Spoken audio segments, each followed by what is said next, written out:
শুনুন।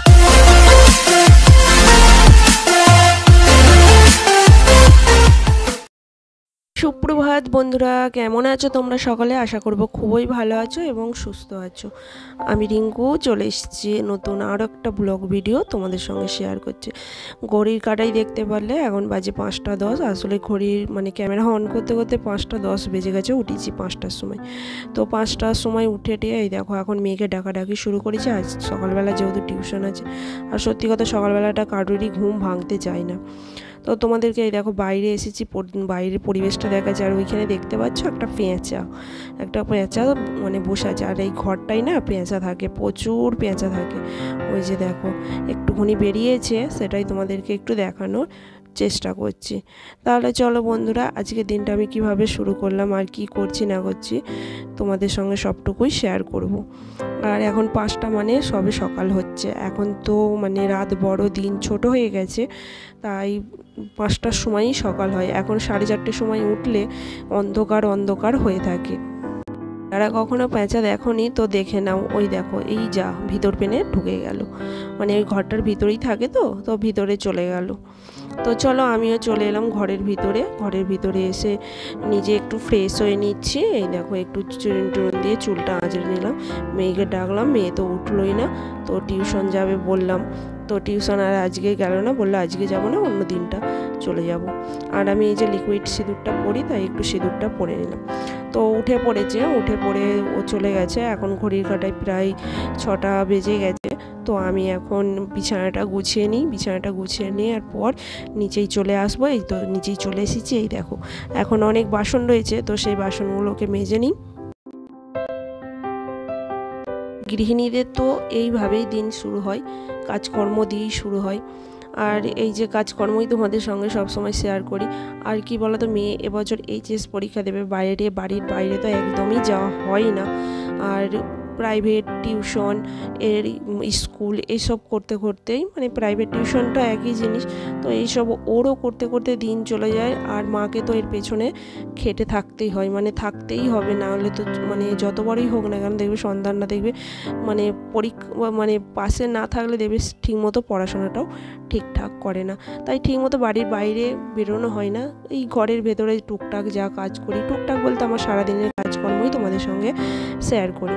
তো বাসনটা মাজা হয়ে গেল। এই দেখো গ্যাসটা পরিষ্কারই ছিল, যথারীতি একটু নেতা জল দিয়ে আর একটু মুছে পরিষ্কার করে নিলাম। দিয়ে এবার এই দেখো চা বানাচ্ছি। আমার তো রেগুলারের চা, লাল চা বানানো অভ্যাস। আর লাল চাই আমি সকালবেলা খাই।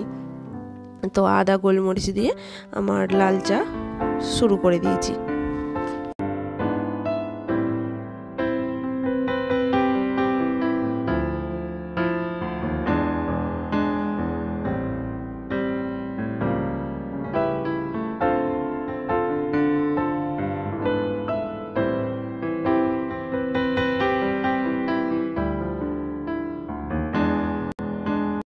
গুছিয়ে তো ঝাঁট দিয়ে চলে গিয়েছিলাম।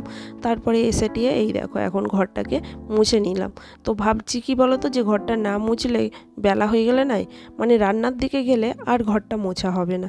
তাই ঘরটা মুছে নিই, একবারে নিচেই যাব। একবারে বলতেও আবার এসেছি ওপরে এসে ঘরটা মুছছি। আর এই দেখো মুছতে যে কত চুল হাতে আটকায় কি বলবো। তো ওখানেই এখন রাখলাম, আবার সেই নেতাতেই আসবে। ওই জন্যই তো আমি লাঠি আর লাঠির সঙ্গে যে নেতাগুলো থাকে ওইগুলো দিয়ে মুছি না, কারণ ওইগুলো দিয়ে একদমই চুল যায় না। আর ওতেও প্রচুর পরিমাণে আটকে যায়, তখন ছাড়াতেও বেশ কষ্ট হয়। তাই এরকম হাতে করে জল নেতা দিয়েই মুছে নিই। যতক্ষণ পারি ততক্ষণ করে নিই এটা দিয়ে, যখন পারবো না তখন লাঠি দিয়েই মুছবো।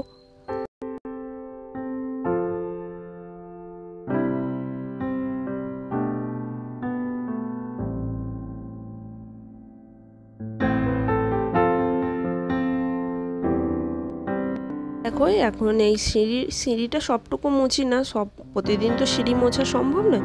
তো এইখানে এই এতটুকুই মুছে নিয়ে এই দুটো ধাপ মুছে নিয়ে এই দেখো উপরে যাব। উপরে এখন কি করেছি, এই যে শাশুড়ি মার সায়াটা আর কাপড়টা ভেজাতে দিয়েছিলাম, গরম জল করে ভেজাতে দিয়েছিলাম। তো সেটা এখন কেচে দিই। আর শাশুড়ি মা কি বলো তো, কাচতে পারিনি গো, পড়ে গিয়েছিলো। পড়ে যাওয়ার আগে বললো আমি ঠিকঠাক মানে কাপড়গুলোই সার্পও দেওয়া হয়নি গো। তো আমি তো সার্পও আবার দিয়ে দিলাম, আগের দিনও দিয়েছিলাম একটা কাপড় একটা সায়ায়, তো আজকে আবার আর একটা কাপড় আর একটা সায় দিলাম।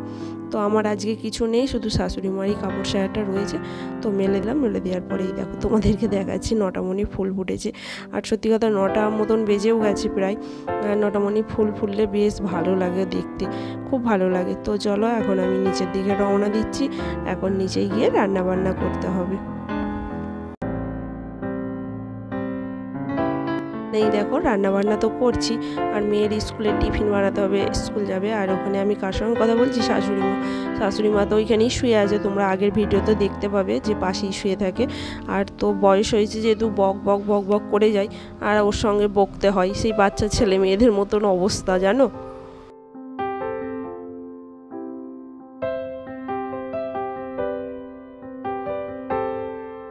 আমার রান্নাঘরটা চারিদিকে ছড়িয়ে ছিটিয়ে, আর তোমাদের বুঝি হয় না? তোমাদেরও হয় বলো, তোমাদেরও দেখবে মানে যখন রান্না করো বাচ্চার টিফিন বানাও তখন দেখবে চারিদিকে ছড়িয়ে ছিটিয়ে থাকে। তো এই দেখো আজকে বানিয়ে দিচ্ছি স্যান্ডউইচ। তো আলুটাকে বেশ একটু মশলা টশলা দিয়ে ভালো করে কড়াইয়েতে নেড়ে চেড়ে নিয়েছি, একটু হলুদ গুঁড়ো, একটু লবণ, তারপরে তোমার মশলা বলতে জিরে ধনে শুকনো লঙ্কা ভাজা ছিল ঘরে, সেটাকে দিয়েছি। আর তেলের মধ্যে একটুখানি আদা রসুন পেস্ট দিয়েছিলাম, দিয়ে এই দেখো এখন পাউরুটির মধ্যে মাখিয়ে দিচ্ছি, আর দিয়ে দেবো সস। তো এটাকে মাখিয়ে নিয়ে এবার ওই তাওয়াতেই একটু সেঁকে নেবো, মানে বাটার দিয়ে সেঁকলে ভালো হয়, কিন্তু বাটারটা যেহেতু ঘরে নেই তাই এমনিই সেঁকে দেবো। সেঁকে দিয়ে তারপরে ওটাকে মাঝখান দিয়ে পিস করে দেবো, মাঝখান দিয়ে পিস করে তোমার টিফিন বক্সে ভরে দেবো। তো এই দেখো কড়াইতে 2 পিঠ ভালো করে লাল লাল করে সেঁকে নিচ্ছি।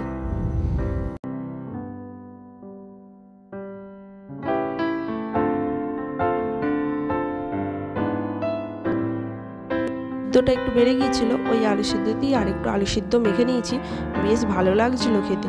আর একটুখানি তেল লঙ্কা ভেজে নিয়েছি, আজকে তো আলু সিদ্ধ দিয়েই ভাত খাওয়া হয়ে যাবে। তো ভালো করে আলু সিদ্ধ মেখে নিয়েছি। এবার যাবে তো মেয়ে স্কুল যাবে, আর মেয়েকে ভাত দেবো, আর আমরা সকলেও ভাত খেয়ে নেবো। তো দুপুর সকালবেলা ভাত খাওয়া হয়ে গেছে। আর এই দেখো একজন শুশুনি শাক দিয়েছে, এক গাদা শুশুনি শাক দিয়েছে। তো সত্যি কথা বলতে এগুলো একটু বাছতেও সময় লাগবে, একটু বেছে নিতে হবে। এই যে লম্বা লম্বা ডাঁটিগুলো আছে এগুলো একটু কেটে নিতে হবে, আর ঘাসপালা থাকলে একটু ফেলে দিতে হবে। আর এই শাক তো এখন বেসিনে ধোয়া যাবে না, একটু ওপর থেকে ধুয়ে নিয়ে আসতে হবে।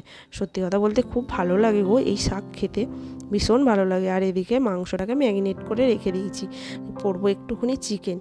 তো এই দেখো কড়াইয়ে তেল দিয়ে দিলাম, এবার বান্না শুরু করে দিলাম।